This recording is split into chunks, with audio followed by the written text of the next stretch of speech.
बहुत बहुत धन्यवाद सभी पत्रकार बंधुओं का कि 13 तारीख से आप विपरीत परिस्थितियों के अंदर हमारे साथ डटे हुए हो। कुछ बातें हैं जो प्रेस कॉन्फ्रेंस के दौरान रह जाती हैं। मैं आपको एक बात स्पष्ट कर देना चाहता हूं कि इस देश के प्रधानमंत्री जब गुजरात के मुख्यमंत्री थे तो 2012 के अंदर खुद उन्होंने देश के किसानों के लिए MSP C2+50 की बात की डिमांड की थी और उसी बात को लेकर हम आगे बढ़ते रहे। हमें भी उम्मीद थी कि 10 साल में वो फिर से MSP C2+50 की बात करेंगे और किसानों को उनका हक दिलवाएंगे। ये बात कहीं ना कहीं छूट रही है, तो मैं पत्रकार बंधुओं से ये बात स्पष्ट कर देना चाहता हूँ कि हमने मीटिंगों के अंदर भी ये बात पूरी तरह से बोली है। अब मैं आपको हरियाणा की परिस्थितियों से अवगत कराना चाहता हूँ कि आपने देखा है कि हरियाणा के अंदर पूरे BSF CRPF लगाने के बाद, नोटिस निकालने के बाद और घरों पर छापे मारने के बाद पूरा हरियाणा के अंदर अब लहर उठ चुकी है।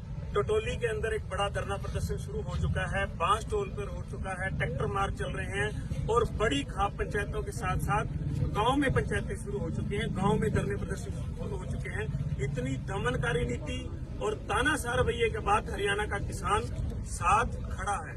मगर सरकार ने, आपकी जानकारी के लिए मैं एक बता देता हूं कि जैसे हमें CRAD के बाद जो उन्होंने वो डिवाइस लगाया था, उसके बाद हमें पता चला है कि दूसरी तरफ उन्होंने पुराने जले हुए ट्रक, गाड़ियां भी खड़ी की हुई हैं और वहां से मीडिया की कहीं आवाज नहीं पहुंच रही है। तो सरकार को हम अवगत करा देना चाहते हैं और देश के किसानों को अवगत करा देना चाहते हैं कि आपके हकों की लड़ाई है और इसके लिए पूरे देश का किसान निकल रहा है सड़कों पर।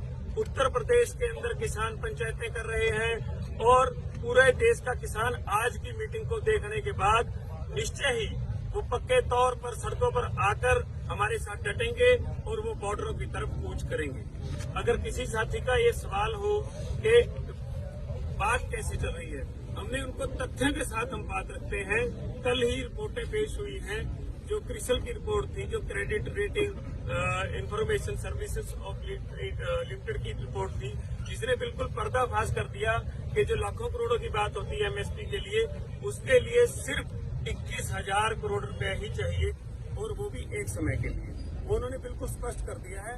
और रही कर्ज मुक्ति की बात, तो आप जितने भी चुनावी मैनिफेस्टो हैं 2000 से लेकर, चाहे वो किसी 4 से लेकर अब तक के, सब में क्लियर लिखा हुआ था कि हम किसानों को, मजदूरों को कर्जा मुक्त करेंगे और ये मजदूरों का भी उतना ही मोर्चा है, किसानों का भी उतना ही मोर्चा है और उतना ही मोर्चा है जो देश के आदिवासी जल जंगल जमीन की लड़ाई लड़ रहे हैं, ये उनका भी बराबर का मोर्चा है, अकेला सिर्फ किसानों का मोर्चा नहीं। धन्यवाद। धन्यवाद जी। बाकी किसान जथेबंदियां जाबता की संपर्क ਦੇ ਵਿੱਚ ਹੈਗੀਆਂ ਕਿਉਂਕਿ ਰਾਹਾਂ ਹੁਣੇ ਵੀ ਲਗਾਤਾਰ ਕਹਿੰਦੇ ਕਿ ਅਸੀਂ ਇਹਨਾਂ ਦੇ ਨਾਲ ਤਾਂ ਨਹੀਂ ਆ ਰਹੇ ਪਰ ਵੈਸੇ ਸਪੋਰਟ ਕਰ ਰਹੇ ਹਾਂ। और ਉੱਥੇ ਇਹ ਵੀ ਇੱਕ ਕਿਹਾ ਜਾ ਰਿਹਾ ਕਿ ਕਾਰਡ ਰੱਖੀ ਵਕਤ ਮੇਰਾ ਤਾਲਮੇਲ ਨਹੀਂ ਕੀਤਾ ਗਿਆ, ਇਸ ਕਰਕੇ ਬੜਾ ਸਵਾਲ ਹੋ ਰਿਹਾ।